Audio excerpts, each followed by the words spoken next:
What If, Series 1, Episode 7, titled What If Thor was the only child? And this episode was hell of fun. Hell of fun. Better than last week's episode. Last week's episode was just boring and uninteresting and whatever. It's just, didn't like it. This episode was hell of better. I was smiling, I was laughing, I was having this giant sense of joy.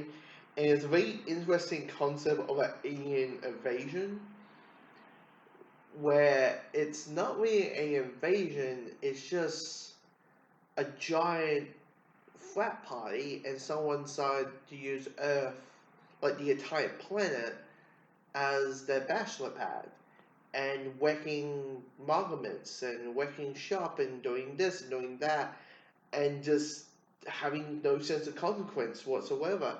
And it's because that's the story of this episode. It's just Thor has a party on Earth while Odin is in his Odin sleep. His mom is having a weekend with the girls, and he's just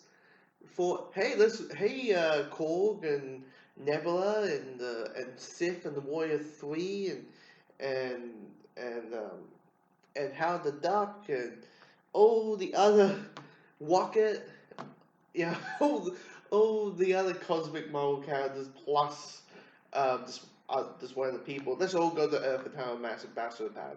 But because they're wrecking shop, Shield is like, he's a natural threat.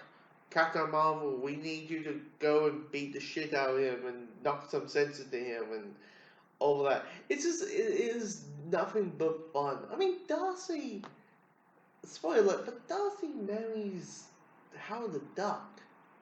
I want to see that show.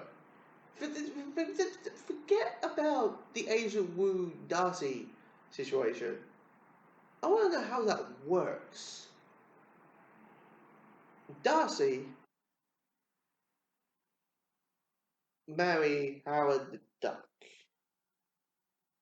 And I love the interaction that they have, where it's how it's like, oh, so you can't, you're clawing back, huh? Like I was like, jeez, I just want more of it. And of course, the voice acting is actually it's probably the best voice acting that the show has because there's always been like maybe some actors are used to it, or their voice doesn't lean well to voiceover.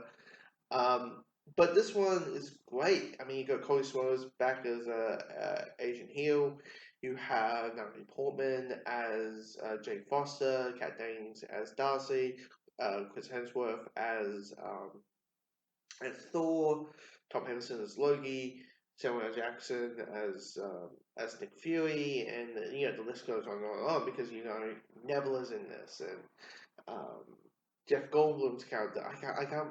I'm stating um, what what Jeff Goldblum's character in Thor Ragnarok was. I completely forgot, but Korg, and so you got Time for Tea and all that, and it's just there's a. I mean, they have a hangover moment. Rocket it was funny because it's Rocket, knowing Rocket's voiced normally by um, Bradley Cooper, but it's funny because it's funny because it is Bradley Cooper who voices Rocket, and we're seeing Rocket being drunk in a hangover situation. So that was good. But it's just I just want to say it's fun. It's fun and it's But then I thought, oh, this episode's not gonna end with like it's the end of the universe. I'm like, this is neat. This is nice. And then they announce it all. They're like watchers like they live happily ever after. Oh, I talked too soon. Watcher, you know what you did. You know what you did.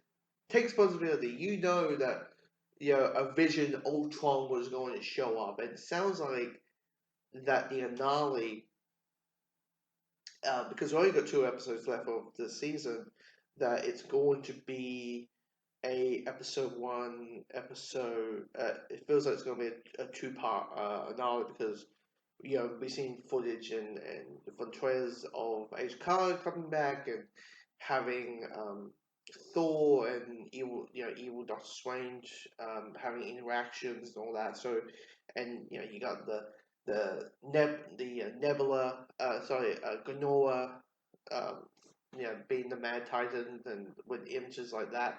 So it's going to be interesting, but this is a good way. If this is like a 3 act finale and we just got a timeline, really well put together, really well good. But episode